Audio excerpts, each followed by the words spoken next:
Hello and welcome back to the Lenko Show. This is episode 144, carrying on from our last podcast where we were talking about our lead up to the Brecon Beacons Ultra Run. We're going to get stuck into it today where we go into the actual race. I know last time we were talking to you about some of our strife and struggles through training and preparation, which did not go to plan, went about as little to plan as you could have possibly hoped for in preparation for such a big task way beyond our comfort zones. But nonetheless, we persisted. We got to the start line, and that is where we begin today. I feel like we kind of touched a little bit on the start last time out. What were your main kind of thoughts and feelings on the start line lined up, ready to go? Because I remember my first ultra. I mean, it'll be probably similar to your Ironman. I turned up and I just thought, I do not look like the body type that should be doing this. Yeah, I don't know if I thought that at the start line because I've always already been aware of that, and it doesn't really. I don't really think of that's the thing that's going to stop me. Um, I Well, that's think, that's that's precisely why I'm asking you what you were thinking and feeling at the start line. yeah, I don't really recall. I don't really recall. I think I was thinking about Penny Fan, Huh. and I was wondering if I would recognize it from first sight.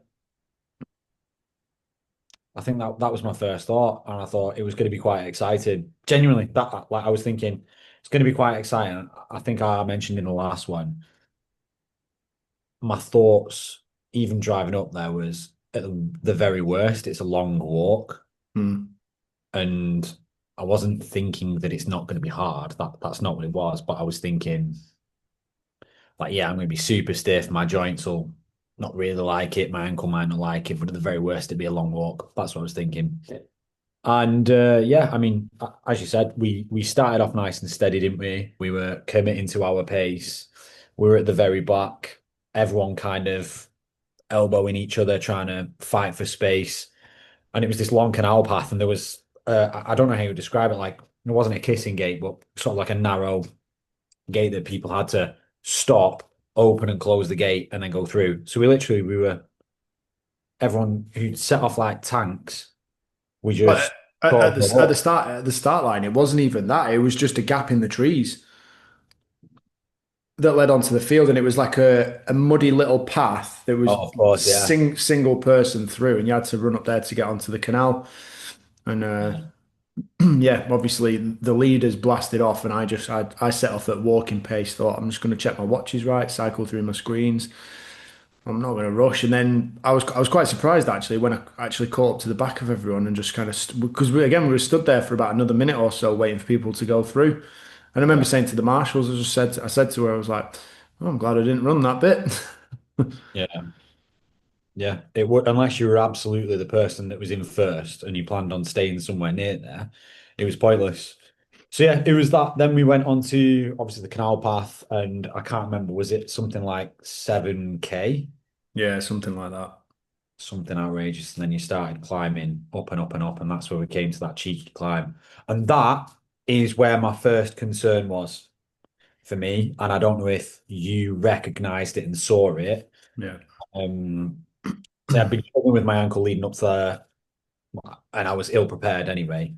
And as we were going up those hills, they were just, it wasn't even a peak. For those people listening, this was not a recognized peak. It wasn't a mountain. It was just these fields that climbed and climbed and climbed, and they were just outrageously steep.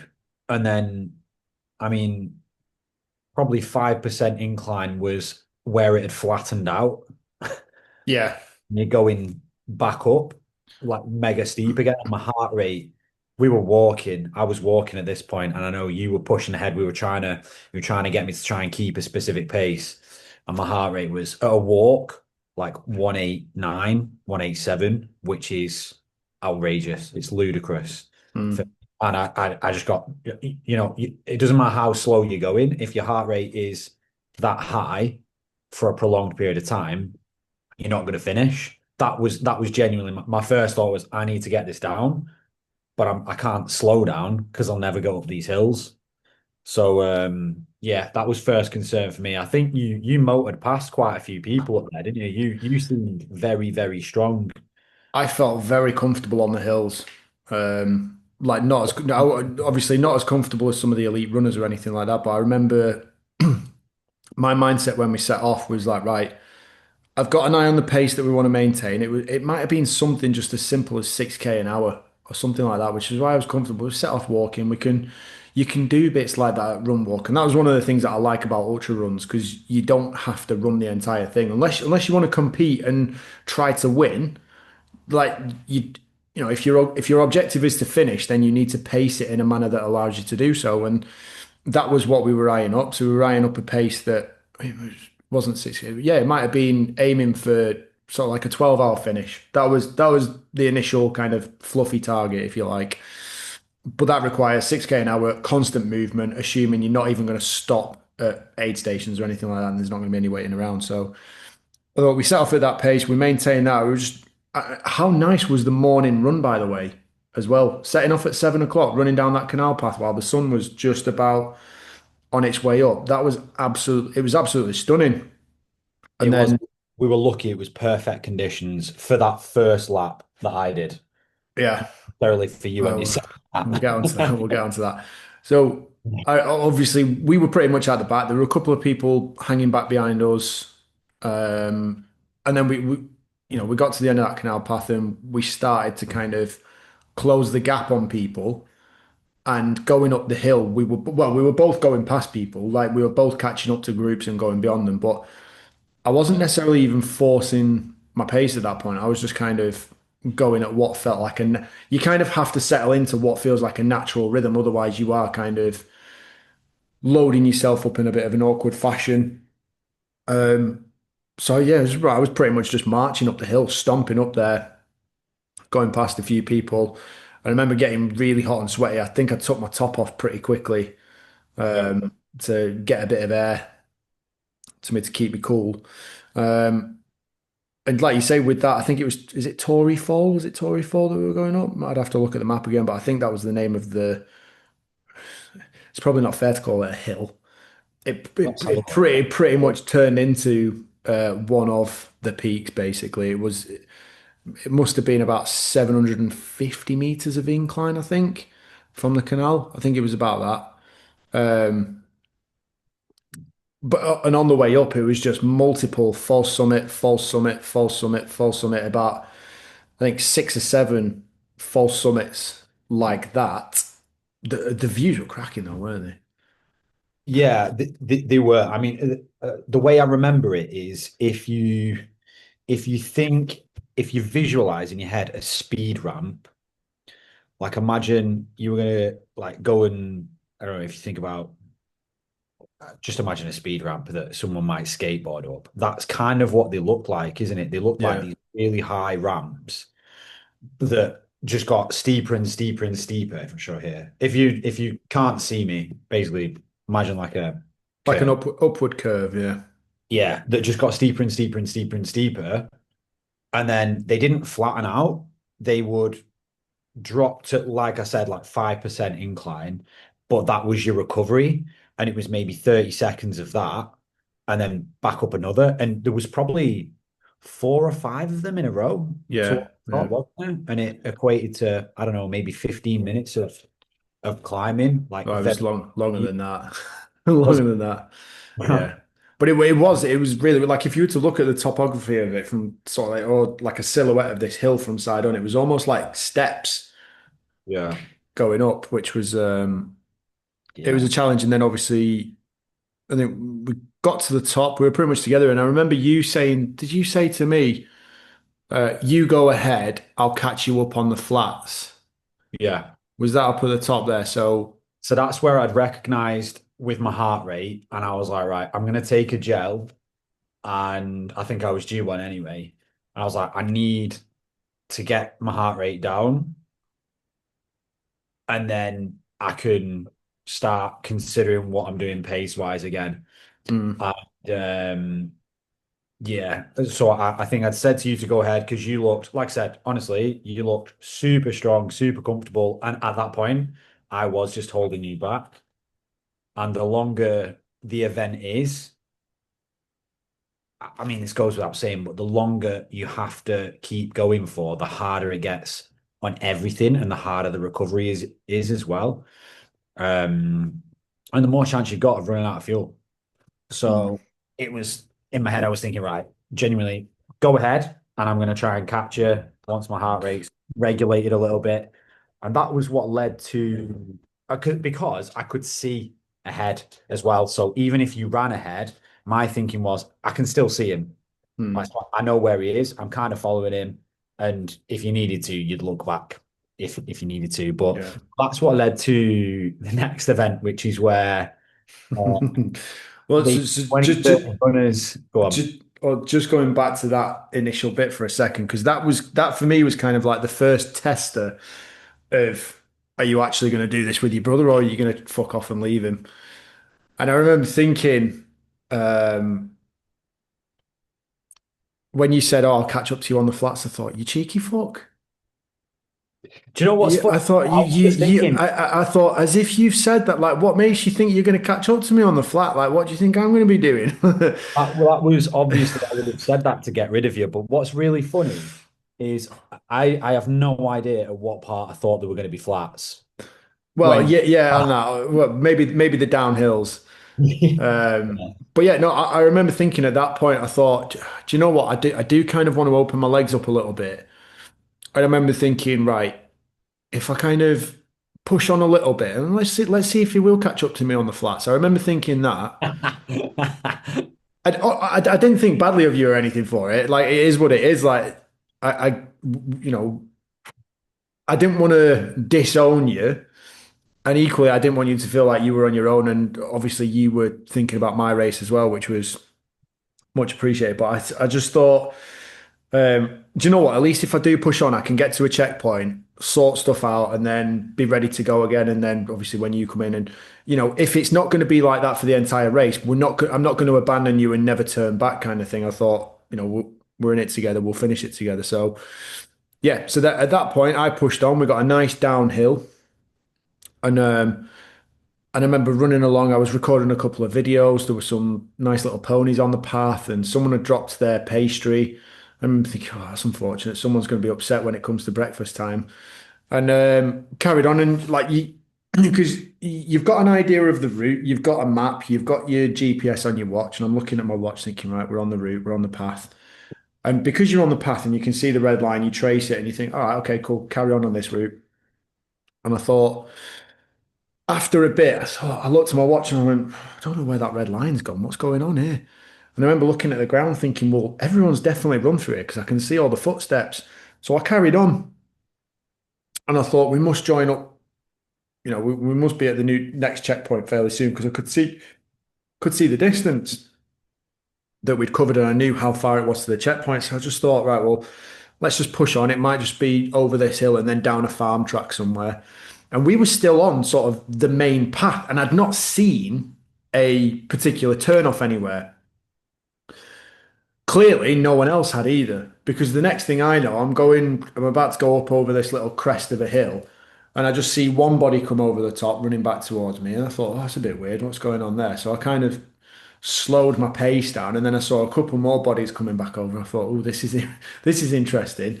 And then a few more people, and then loads of people started piling back over, coming towards us, and they were like gesturing, pointing, sending me back. And there were a few other people coming behind us as well.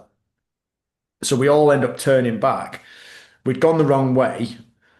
So we're trying to retrace our steps, obviously, in a situation like that, which, this phrase served me very well in the dark later on in the day. When you get lost, return to your last point where you knew where you were. Go back to your last known location. Do that and then follow your way on from there. So we're all retracing our steps. There's one superhero decides to run off into this like hip height shrubbery, trying to cut across. I just thought, that's just stupid. That's just unnecessary. Don't, like, whatever. Leave them to it. retraced our steps, and then so the entire route was supposed to be marked. So there should have been signs. Anyway, there wasn't a sign. We got to this little cut through, found where we're supposed to go, and we start carving down this hill, don't we? So like this was where we're back together at this point. So we start carving down this little. It wasn't even a track, was it? It was just you more or less you could probably get two bodies side by side. There's like a little stream running down there, and it's just completely broken underfoot. Like you're just treading on rocks and all kinds of crap. And as we're running down there, we pass someone who's walking up with a sign. And Yeah. then we're like, it's just like, oh, we could have done with that an hour ago. Um, so yeah, then at the bottom of there, we get down to the first checkpoint, and that's where we kind of refueled and restocked everything and carried on our merry way. Um, I mean, what were your thoughts when you saw everyone coming back? Well, the guy that was behind me, um, I just heard this like, mate. And I turned around thinking like, sure, that wasn't for me. And he's looking at me, he's like, look at his watch. I think it might be this way. And then I looked back at you and then saw, I don't know, maybe 15 bodies coming towards me. And I turned back at him and I was like, I think you might be right. Well, So, do you remember earlier on actually? So we saved someone. So we came out of one of the fields. You know, when we're going up that initial big incline, we came out of one of the fields, and this guy who was running with us, like behind us a little bit, he'd got slight. He was somehow slightly ahead, and he just started turning left to go down the road, following the road. oh yeah, And there was an initial moment where I thought, should I let him? he did. Like, you're on your own, fella. Like we're in competition, but I thought I can't do that. Like that, he'll get lost, and if he gets lost around here and he ends up dead, That would have been a long day for do him. I want to be that guy? Yeah. So I shouted him, brought him back, but he got earphones in as well. So I was like, fucking hell! Yeah. Like this is the problem when you're running with earphones. You're oblivious to your surroundings. If you're in trouble or you're going the wrong way and someone's trying to help you, you're unreceptive to it. So fortunately, we managed to get him back on track, and then. Um, Obviously, we'd had that mishap where we'd gone off course by, I want to say we probably covered about an extra kilometre worth of ground at that point, just with that mistake. And then the next leg from checkpoint one to the fun checkpoint at the top of Penny Fan was about 13.2 kilometres of just constant, gradual ascent, sorry, going up, followed by a very steep, sharp climb and scramble on all fours, wasn't it? Like, and this was the point where we stuck together for a good chunk of it, and then we sort of separated slightly, didn't we? Yeah, so just training back slightly, I actually think, like thinking as a coach and an athlete, looking back, that wrong turn and then coming down those stones was probably the end of my race.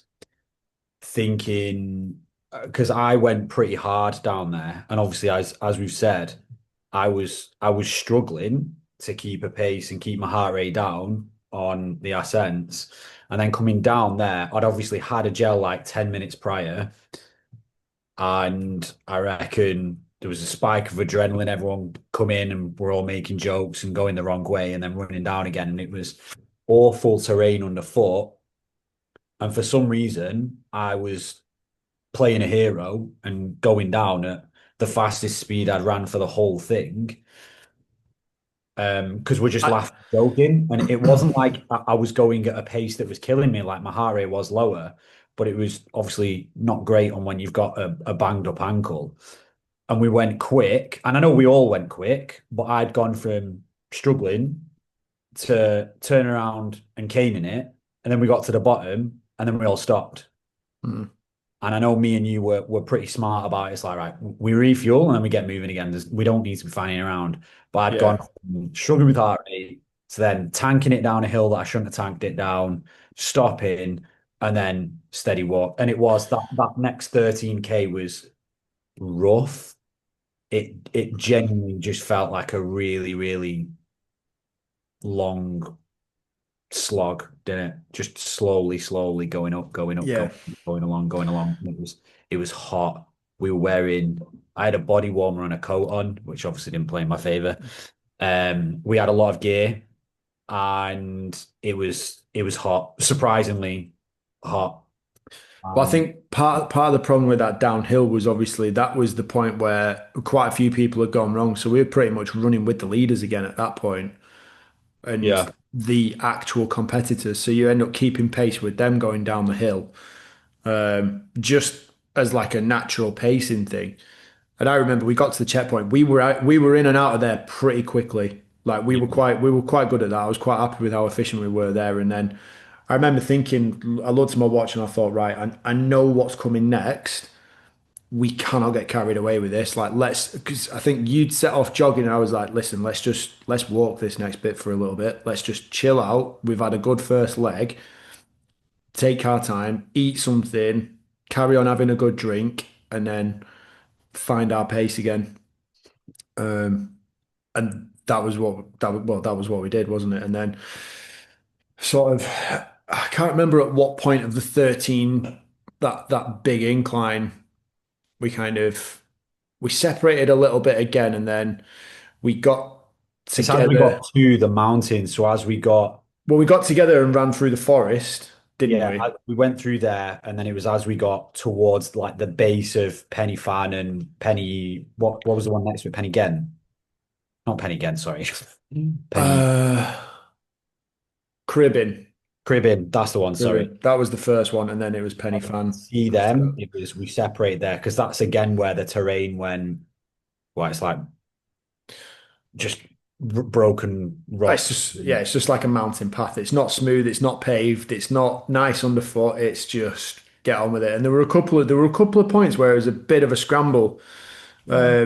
Like there was a bit of a downhill where there was it a waterfall or was it just a proper creek? But it was a real fast Oh, drop. yeah, yeah. Remember running through that? And Yeah. I'd give you a little on the second lap. I had an interesting moment there in the dark.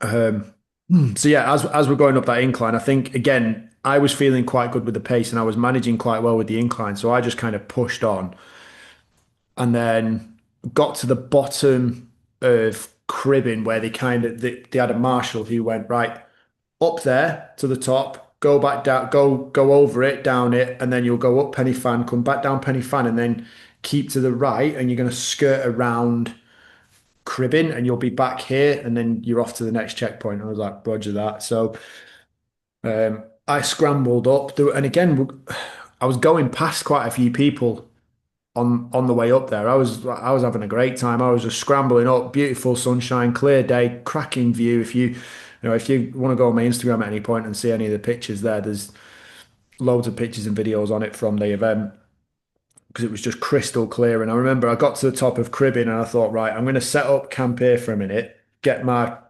jacket on, keep warm. And I thought I'll wait for you to keep coming because I could kind of see you further back down the mile. I could see you kind of pushing on.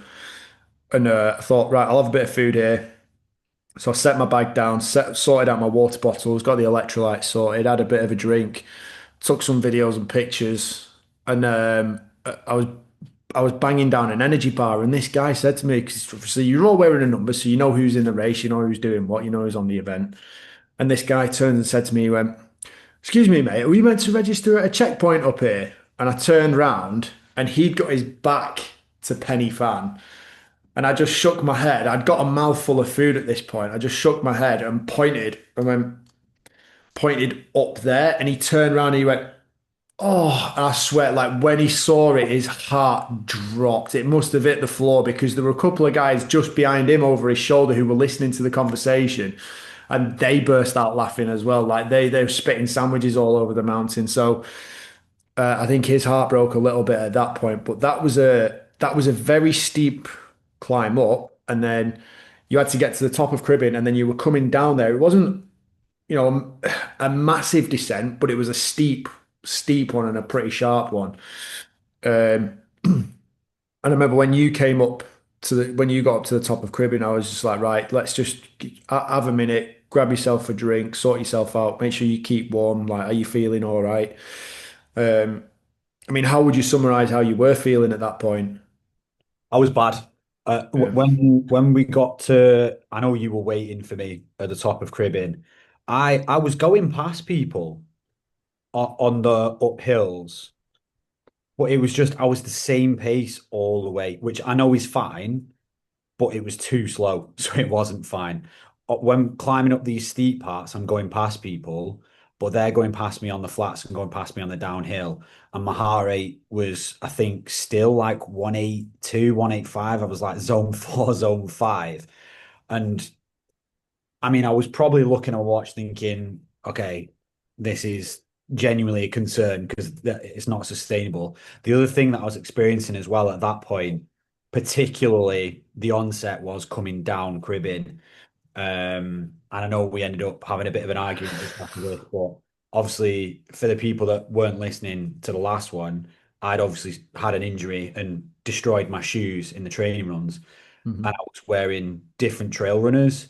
And I know we'd spoken about this on some of the training runs, like when you were saying about going downhill and your toes jabbing into the front of your shoe. Mhm. And that's Yeah. that's what I was getting at that point, like flat, uphill, downhill. But on the downhills, it was absolutely destroying my toes. And when you're in that state and you're already fighting a battle against yourself and against what you're doing, like it hurts that little bit more every time. And every time it's a jab, it's like a So yeah, I had to be careful going down cribbing because it was pretty rough, and obviously I was trying to protect the rest of the foot and the ankle. Um, and it was as we got, it was almost like a bit boggy and marshy at the bottom of it before we then Yeah. go up Penny Fan, which is where we then had a little bit of a fallout, didn't we? Well, it was coming down cribbing, wasn't it? So we at the top we got you sorted. We got like you got food, drink, like got yourself warm, got your coat on and everything. And then we started to move, and that was I think that was the first point where I kind of I thought, right, like we need to go. Like we need to start moving a bit. I thought, right, we've got a nice downhill. Like this is a chance to kind of just bounce a little bit and not really run, but you kind of almost just doing like little leaps, little jumps, getting down the mountain. Um, and I remember walking down. I remember being very conscious of my pace. I was like, right, stick with you, bro. Stick with him. Stick with him. Stick with him. And I turned around and I was like, fucking hell, like, how is he that far back? And I remember thinking that. I remember, like, honestly, this isn't a bad judgment of you or anything, but I turned around and I thought, how the fuck am I this far ahead? Like, how is he still up there? Yeah. And I thought, I looked at my watch, I thought, this is not a sustainable pace. Like, we cannot finish the race at this pace. And then, because I'd done that a couple of times, I thought, right, I'm gonna move at a slow pace, turn around, right, where are you? I'm gonna wait for you, you caught up. And I thought, right, let's go again. And it's kind of trying to drag you on a little bit, trying to, in some ways, try and distract you from like any sort of pain that you might be in and just kind of like lighten the mood a little bit. And then again, I was trying to stick with you, but I'd kind of got too far ahead. I turned around and waited. And the last time that you caught up to me, I was like, listen, if you've got any more pace, we need to fucking move. Like we've got to start motoring. And I think you then said to me, if you want to fucking go, you just fucking go. And it all got a little bit heated. I was like, and that conversation, I think I said to you, I went, fuck off. No, I'm not doing that. I said, have you got another lap in you? Can you do this? Like, can you finish this? And you went, yeah. I went, then I'm fucking sticking with you. Come on, let's do it. Let's go. And at that point, we then didn't speak to each other for a good while. I think it was so we carried on pushing. We got to the top of Penny Fan, registered at the checkpoint, started making our way down, and then you needed a drink. And I think you mentioned that you were low on water or you were running low on juices, and I was like, right, I've got a Lucozade in my bag. Here you go, have that. You remember? Is that accurate? Is that right? Yeah, I'd run out of my electrolyte complex. So I had a carb, an electrolyte drink, um, and then just water as well. And I'd run out of the carb and electrolyte on the way down. So I was forced to talk to you again. To be fair as well, we were temporarily distracted as well because that's when we saw the marathon runners Yeah, who basically just hurled themselves off the mountain. Like it was outrageous. It was like yeah, they just started a 5K run. yeah. They were blasting. They were absolutely blasting. Yeah. Um, I mean, if they'd have hit someone, they would have knocked them off the mountain. Um, They were very, laughing, joking as well. yeah, they were loving life, weren't they? You could hear I them have mean, a good time. to be honest, I thought I'd have been having a great time if I was only running 26 miles as well. Bunch of wet heads.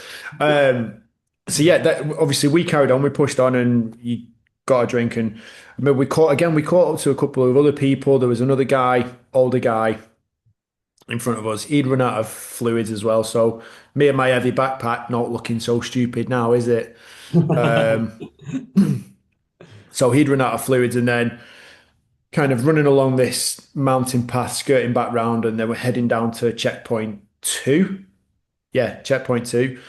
And this guy was talking about, oh, I'm going to if I'm not back by 1 o'clock, then I'm gonna call the wife and just tell her like we're just gonna I'm just gonna call it there and we'll head back. I remember looking at my watch thinking, you ain't getting back for 1 o'clock, fella. Like not with how far we've got left. Like And your so ra- on. I was like, your race is done, boy. Like it might have even only been like half 11, 12 o'clock or something. But I remember thinking like, you ain't getting back for 1 o'clock, no chance. That's like pretty much an hour away, and the distance that you've got to cover, you aren't doing that, and not at this pace, especially. So we carried on. We pushed on to the next checkpoint. Again, I think this was the bit where I was desperate for the toilet as well. Do you remember? Like I was absolutely busted. Like you're in the middle of nowhere. You're waiting for a bit of a break so you can just jump into the trees and have a wee.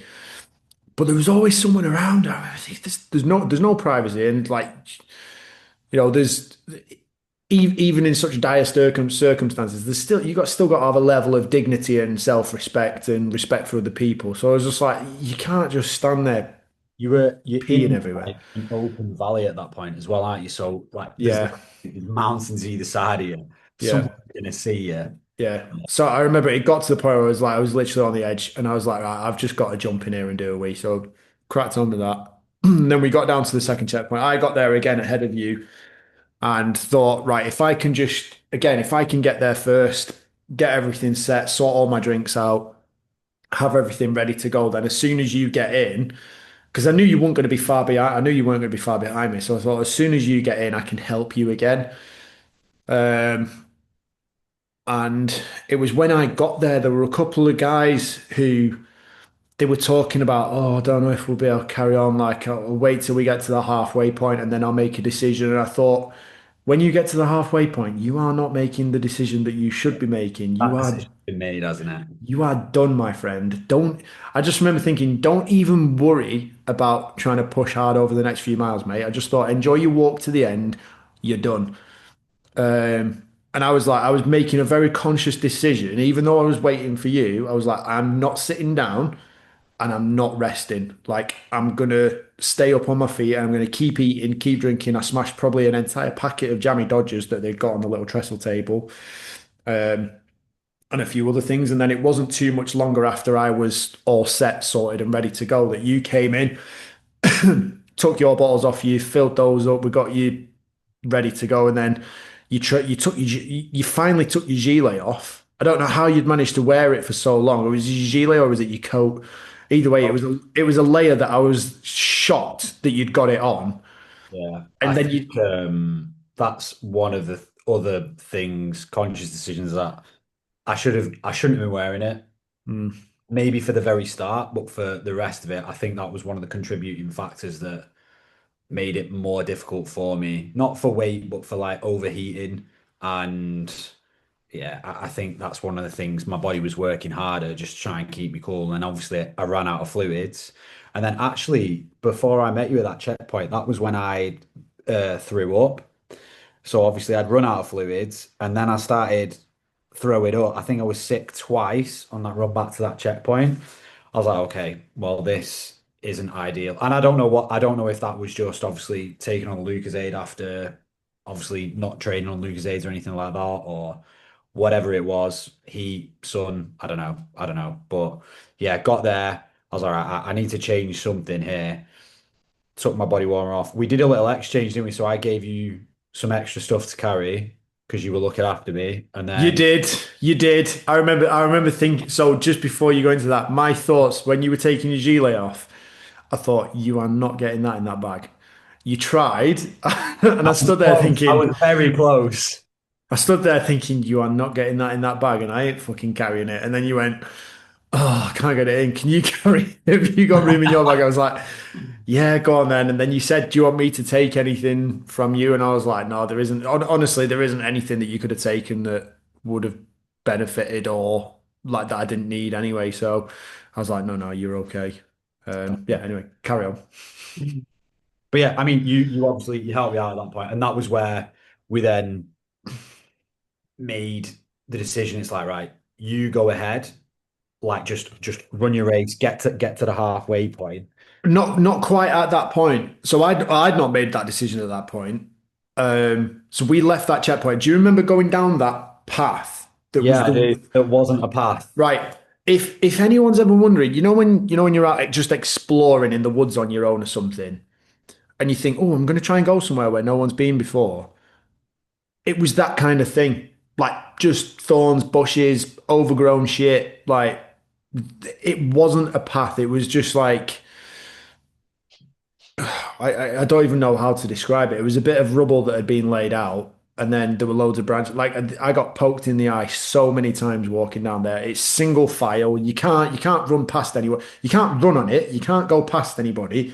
There's not enough space for two people side by side. It wasn't a path, wasn't a road, wasn't a route, wasn't a path. But What it looked like was yeah, if you went into the woods and they were well built up, trees everywhere, and then 30 runners just were like, I don't know the way to go. We're just going to go through here and just plowed through. That's yeah, what it looked like. yeah. Frodo would have seen it and turned back. Um, So yeah, we were going down there. We were single file. There were a couple of lads in front of us as well, weren't there? But I don't know, were they Irish or something? For some reason, it sticks in my head like they were Irish. Um, so we were going along with them for a little bit, and then that was pretty much walking pace. It was a slow pace all the way down there, wasn't it? Yeah. And I remember I came out of the bottom of it, and I was walking along the road at this point, and I thought you were behind me. I turned around and I was like, Chris. And I couldn't see you. So I stood there and waited for a couple of minutes and there was no sign of you. And I looked at my watch and I thought, I need to go. I thought I need to start running. So I started running. I mean, yeah, I'd already thought that we'd had that conversation. I remember calling you at some point after that because I hadn't actually become aware of the time at any point in this. I was not looking at, I don't think I had it on my watch. I don't think I had it on the screen, on the face. I was like, not, I wasn't aware of it. I wasn't aware how long I had left. I wasn't aware of what time the cutoff was or how close I was to it. I was just trying to get through it at this stage. And as I came out of the clearing and it became the part where you can start running again, I was like, right, just in case he, meaning you, Mm. hasn't already like accepted what's going on, I'm just gonna give him a call. And I don't remember specifically what I said, but in my head I was like, I am gonna run and finish this first lap as well as I can. I But think I might still have the voicemail. was it a voicemail? So I missed your call. Oh yeah, of course, yeah. Um, We'll have to go back to the dates. I missed your call and Oh my days. Do you know what I've just remembered? no. I remember calling you and then I remember trying to FaceTime Ali Oh yeah. and then calling Ali. Do you remember that? You called me. I think So, I think I'd had this liberating realization. That might have been when I'd checked the time and seen I was absolutely nowhere near the pace required. And be like, right, well, I'll give Ali a call, let her know what's going down.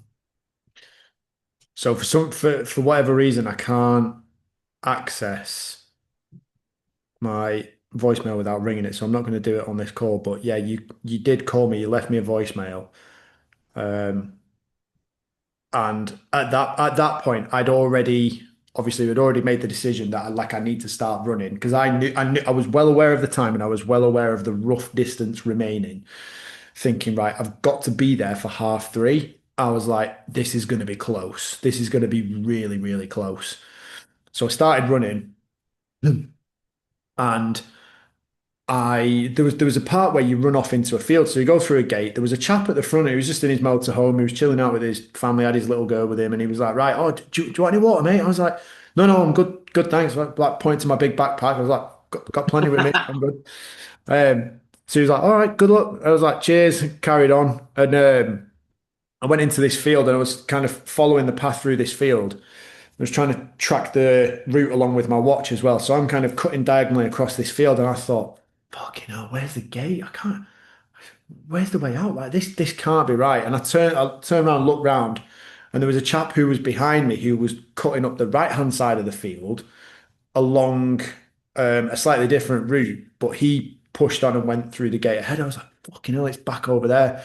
So I ran back, and that was the point I pulled my phone out. I thought, I'm going to phone Chris and tell him. So I looked, I got my phone, I saw that you'd phoned me, left the voicemail. So I listened to that, and then I phoned you back. And I Yeah, remember saying distinctively, I was like, when you get to this field, go through the gate, stick to the right hand side, and just keep going up the right hand side. Because there hadn't been enough people who'd gone through to kind of flatten out a decent track at that point. So it wasn't obvious where you went. Um, so that was when I think we had a bit of a conversation there, and it was like, yeah, I know what's going on. I know you're kind of not going to finish this now. So I was like, I'm just going to push on and try and get there as fast as I can. And I remember thinking, I need to push hard, but I was like, how hard can I push without absolutely ruining myself? So I was trying to time it right so that I got back in time, but I wasn't off a cliff, unable to carry on. Um, and I remember I got back onto the canal. I thought, right, I'm back on the canal. It can't be far. oh, You know when you think it yeah, can't be far. If you ever think it can't be far, it's far. Don't get caught up in the emotion of, oh, I think we're close. You're not close. Just keep running, right? So I carried on running, and at this point, there's some of the top marathon runners are kind of coming through and going past, and they're finishing their race, and they're obviously getting competitive with each other, trying to beat each other at the top of their category. So we carried on down the path, saw like literally where the field, but I remember looking at my watch thinking, fucking hell, like I'm really tight on time. And I thought, if I just like, I was like, Chris isn't going to finish. If I just slow down, if I don't make it there in time and they stop me from going, have I really failed? I was like, oh, I could do that. Like, that's an option. And I thought, no, fuck that. Run, you bitch. Sorry for the kind of colorful language, but that's exactly what it was. It was like, be cool. fuck that. Like, let's go. Like, I remember thinking, what kind of man do you want your son to be? Like, don't be a good example. Don't take the easy. Don't honestly, don't be a wet head and take it easy. Don't slow down and let up on it. Like, follow through with this. Like, come on, let's go. I remember thinking, right, more than capable of doing this. Like, let's get to that checkpoint now. And I was dropping voice notes into all the people that I work and train with at the gym, just letting them know what the situation was. And they knew it was tight. And I thought, right, think about this. Like, how good is it going to feel when you get into that checkpoint and you get back out and you're able to send a message, be like, right, this is done now. Like, I've got to the checkpoint, game over, the race is finished. I'm done. I'm gonna do this. And so eventually the pavilion comes into sight. So I run it in literally 10 minutes before the cut off. And I get there, and bear in mind, so obviously our dad and uncle are running support. And I'm running into the finish, and there's loads of people there clapping, like, yeah, yeah, well done. And, like, probably thinking, he's not going to carry on. He's not going to keep going or whatever because he's that close to the cut off.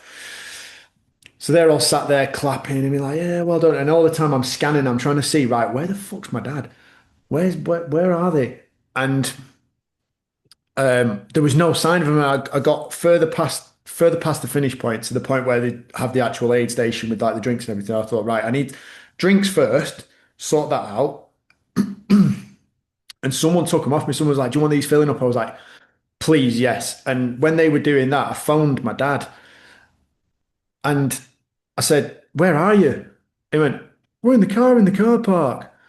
I thought, "What are you doing there? I need you here." He went, "Oh, you said you were going to ring me on the way in." I was like, "I've been fucking running." I was like, "I'm dying here. Like, I need you here." I was like, "Look, you knew the cutoff." Anyway, could have played the game, could have played the blame game, could have been like, "Look, you knew the cutoff was R3. For fuck's sake, like, get on with that. I need you here." Anyway, the car park's about 10 minutes away round the corner. And Yeah. at that point, this woman says to me, she went, "Are you carrying on?" And I went, "Yes." And she went, "You need to go. If you're still here at half 3, you can't go." I was like, "Brilliant." I went, "Dad, I've got to go." Right. And then I updated him on your situation. I said, "Look, Chris is on his way in. He'll be here in about 10, 15 minutes, something like that. He's not going to be too long, but he's not going to carry on. I've got some of his stuff here. I'm going to leave it with the marshals. Um, I need to go." And I was very conscious. I was like, right, I know you've got a load more of my energy gels, my Lucozades, my waters. I know you've got a load more of my fuel. Regardless of that, I have to carry on. I can't sit around at the aid station. Like, I have to move off. Otherwise, they won't let me go. So um, he was like, "All right, okay." And at that point, I took all the stuff you gave me. I took it out of my bag and I threw it at the marshals. There was one of my jackets in there as well, I think. That I was like, I'm not going to need that. So I threw that at the marshals, told them what number you were, so they knew it was yours. And then I just set off and I got back onto the canal bit. And I was fortunate enough that our dad is not that daft, as it turns out. He took the initiative. So in the morning, he'd taken a couple of photos of us running along the canal where he'd seen us set off. And he took the initiative to come up to the canal through one of the little gates by the road. And he sat there and he waited there, and I met him there. So at that point, I got my fresh t-shirt, my fresh pullover, like quarter zip, um, and got the rest of my bottles, got rid of the old crap. And yeah, and I was refreshed, revitalized, and feeling a lot more positive. And it was at that point where I thought, you know what, I could have it's so easy in it. You could go off the handle at someone for just not doing what you expected or anticipated.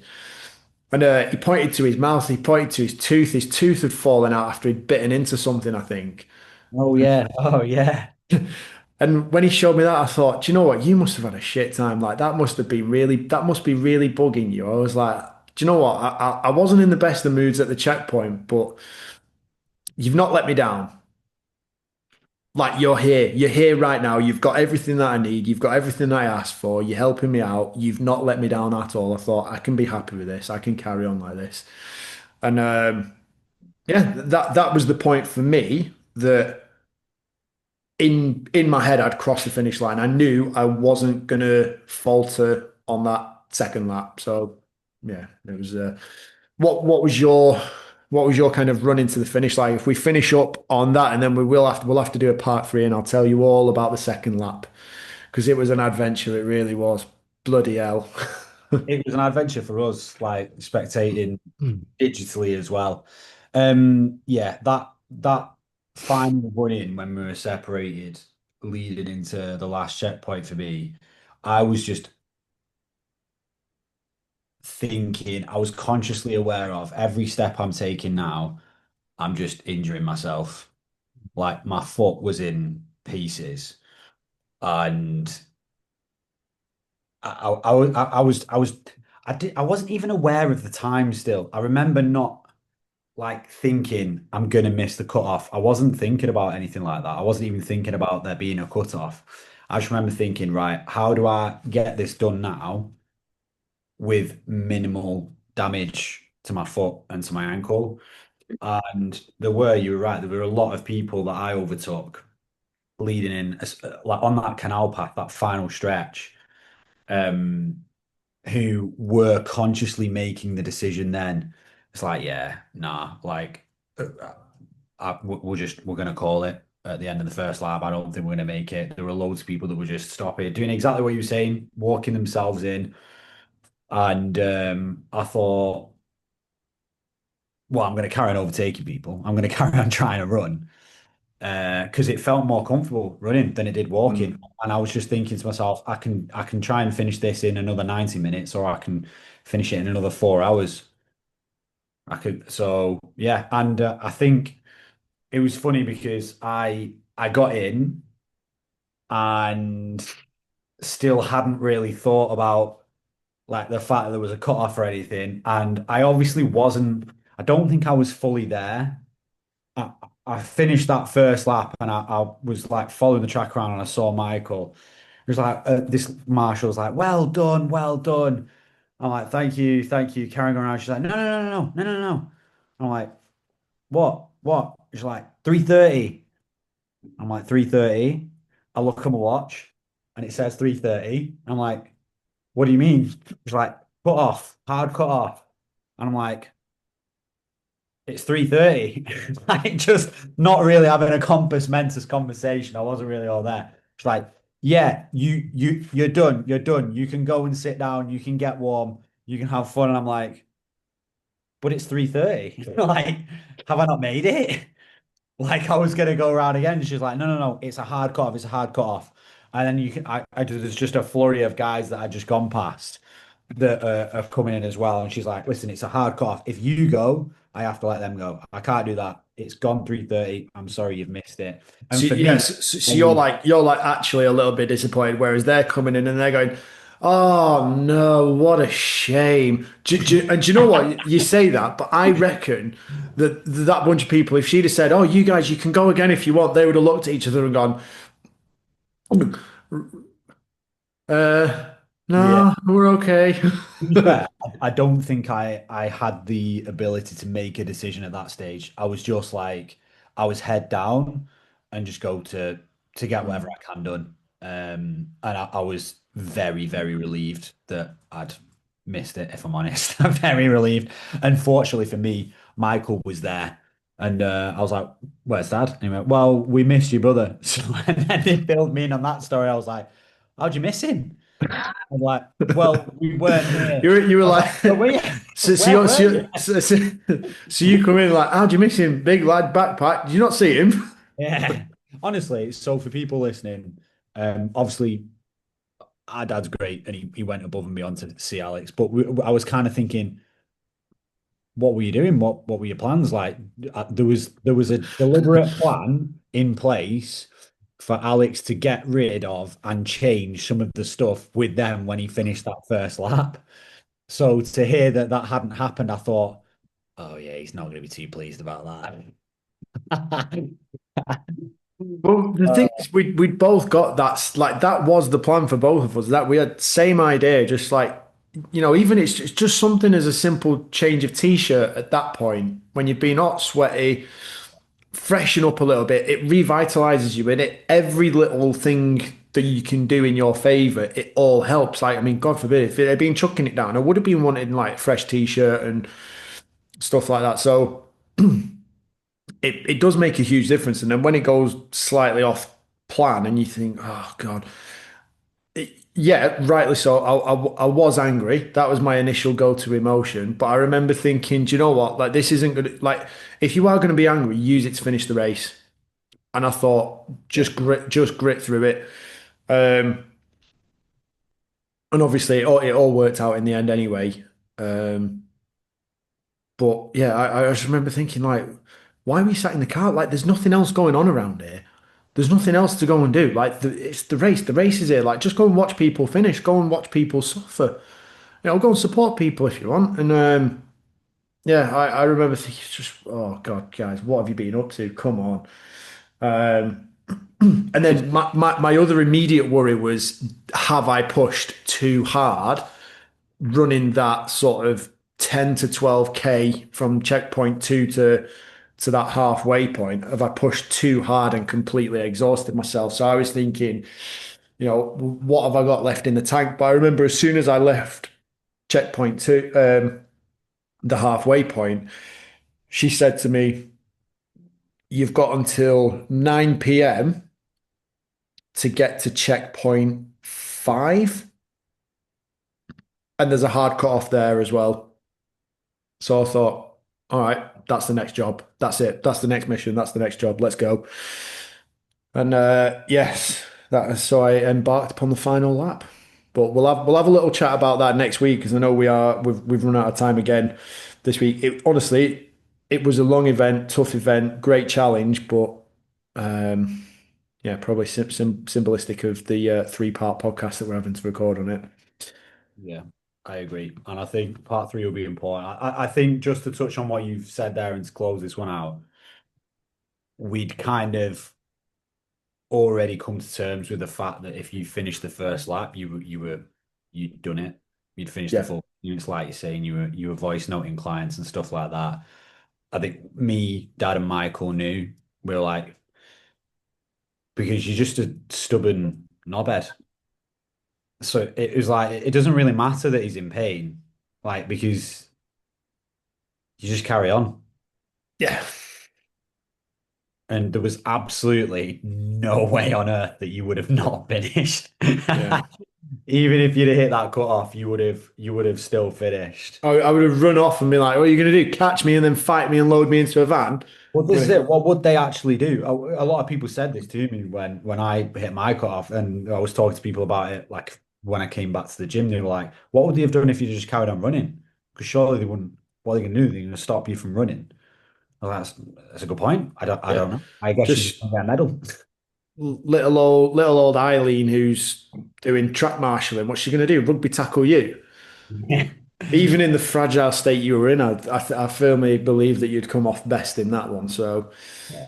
Well, just to pre-frame it, Alex, I had a lovely time. They wrapped me up in a dry robe, got some ice on my ankle and foot, got my foot up on a chair, gave me some I was going to say fuel, gave me some food, and then me, Dad, and Michael went to the pub and we had a nice meal. yeah, well, we'll talk about that next time. So we'll talk about your adventure to the pub, my second trip round the mountain, and then the post recovery, the days post race. We'll talk about that in the next episode when we come back and we continue with this exploration of the Brecon Beacons. Good times. So once again, guys, thanks for tuning in. Thanks for listening, and we will be back again with another one very, very soon. Take care.